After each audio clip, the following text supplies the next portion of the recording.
Vigilante consumer. The consumer manipulates marketers and the marketplace through pressure, protests, and politics. So you can invest in social responsibility funds, which refuse to buy cigarette stocks, for example. Or they will watch and they will make sure that that groups like Walmart are not involved in sweatshop, not marketing, sweatshop purchasing and things like this. They want to be aware of the world and be aware that the purchase choices they make are changing the world, and they also want companies to be responsible. So if they think that, if they read about, for example, has happened, suicides in Apple manufacturing companies in China, the question arises, how far are they willing to go with that? Are they willing to give up their iPads or their iPhones in order to stop that practice? I see this in some circles. In other circles, they're not quite willing to make that step. But you can relate to this vigilante consumer who wants to make sure that what I'm consuming is not a blood diamond, but it's a clean diamond.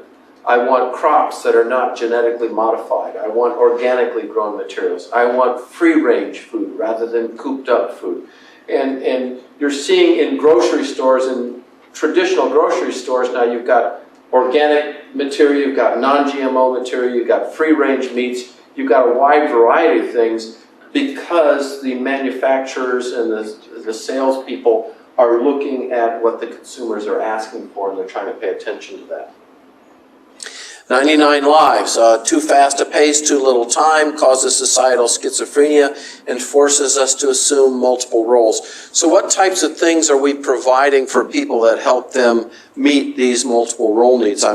My daughter and son-in-law are currently living with us as they go through a transition. So I got a daughter, a son-in-law, and 2 grandchildren living with us. They're still getting up with their kids in the middle of the night, and I'm watching them live multiple lives right now. That could be my son-in-law in the picture there. And they're co-parenting of the children at this point in time. He's a wonderful dad. I love seeing him with the kids. She's a wonderful mom. I love seeing her with the kids. And I love being a grandfather who can wind the kids up and then hand them over. I'm really enjoying that role. So I'm not living 99 lives, but they are. Okay, church people, how are we addressing that? Well, perhaps when we're asking people to come to one more meeting, to commit themselves to one more thing. Come on our turf instead of us meeting you on your turf. One of the ways we deal with 99 lives, if we want to be fed at times, is we listen to podcasts. And we've taken to do that. My wife and I tend to do that on trips lately. We've listened to podcasts of This American Life. That's not exactly church. What is the church providing? And I know there are various churches and sites that are providing multiple broadcasts. We've listened to Timothy Keller's broadcasts at various times, and the podcast, I should say, and listen to his sermons on marriage, for example. But having these things conveniently available to us helps us survive this 99 life reality that we're facing right now. Anchoring, reaching back to our spiritual roots, taking what was secure from the past in order to be ready for the future. Now, again, this is spirituality writ large in a consumer mentality. So this is not necessarily talking about my kids going to an Anglican church because of its history. They do that, and that ties into this, but this is much broader than that.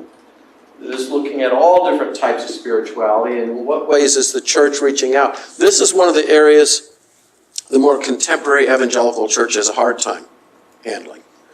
The missional church doesn't necessarily have the same connections unless they engage it consciously in this way. And it's interesting to ask what questions are missional and emergent churches, what new mistakes are they making in reaching this generation in ways that perhaps aren't paying attention to this desire for anchoring unless they're consciously connecting them to things that are historically there, even though our church wasn't around at that point in time, even though perhaps we're not part of a denomination that was around at that point in time. How are they connecting people to ancient traditions. Atmosphere, polluted air, contaminated water, tainted food, stir up a storm of consumer doubt and uncertainty. More recently, in theological circles, we've talked about eco-theology. An African independent church in Zimbabwe planted trees as a theological act, because it realized desertification was a big part of the environmental concern they have. God has called us to be stewards, not to dominate, but to be stewards over that which He's given to us in this planet. What does this mean for us in mission thinking?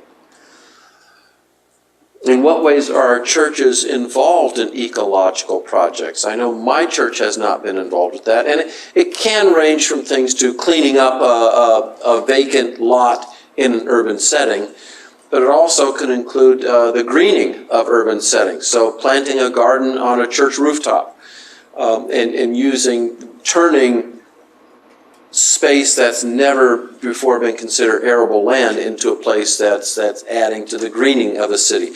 And so we have opportunities for this as a church in ways we can get involved as Christians as well too.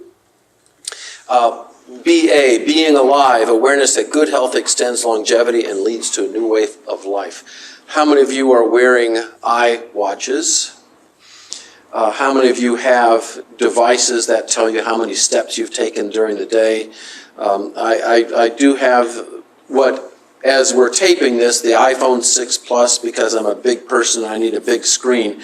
But I didn't realize until yesterday when I've had the phone for a month and a half, the first time I opened up the health app, and I saw it's been counting my steps ever since I bought the phone. Some days I don't take very many steps. But the reality is we're being given opportunity through technology to track things like how healthy we're being to ourselves. Is this an area church can address? Is it addressing?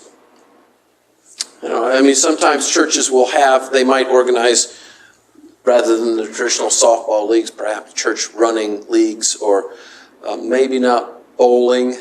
Some people don't view that as sport per se, but other things that would generate better health for people, which might range from Christian meditation practices that can look like yoga but involve meditation over verses rather than trying to empty yourself. Cocooning, I love this. This is a picture of an introvert. Wrapped up in the sweater so only the straw sticks through. My daughter sent me this image once. She and I are both introverted, and we both... it just looks good, doesn't it? The need to protect oneself from the harsh, unpredictable realities of the outside world. What are we doing to offer people protection from Comcast security systems, to windows, to burglar bars, to you name it, what protects us from this harsh outside world? So the cocooning is not really framed in terms of just being introverts, but it means we're closed up inside of ourselves. On my iPhone, I've long had a contact, and the name of the contact is Don't Answer. Now, my iPhone cell number was ported over from our home telephone number, so I still get calls on it all the time. Even though I'm not on every do not call list that exists on the face of the planet, I'm always getting calls. And so I've got probably 150 telephone numbers for my one contact, Don't Answer. And the picture I placed on it is a picture of a burnt pizza. So as soon as I see the burnt pizza is calling me on my phone, I know that I don't answer that number. But every day it seems I'm adding more contacts to that number. Yes, I could just block them, and occasionally I'm doing that. It's more fun to have a picture of a burnt pizza show up, so I know I avoid that one. But that's my form of cocooning as well, too. No soliciting signs on our doors. It's harder to meet people in their homes now. You can't simply go door to door, at least in the suburban environment where I live. One of the interesting things for us now is Amazon. We don't even need to go out shopping very much anymore. We can order stuff and have it there in a couple of days. If this whole drone business ever gets sorted through with Amazon, we might find packages are dropping out of the sky, and who knows, someday they might design houses with chutes that are just for the drones, so you don't even have to go outside to pick the package up off of the sidewalk in front of your house. We're not there yet.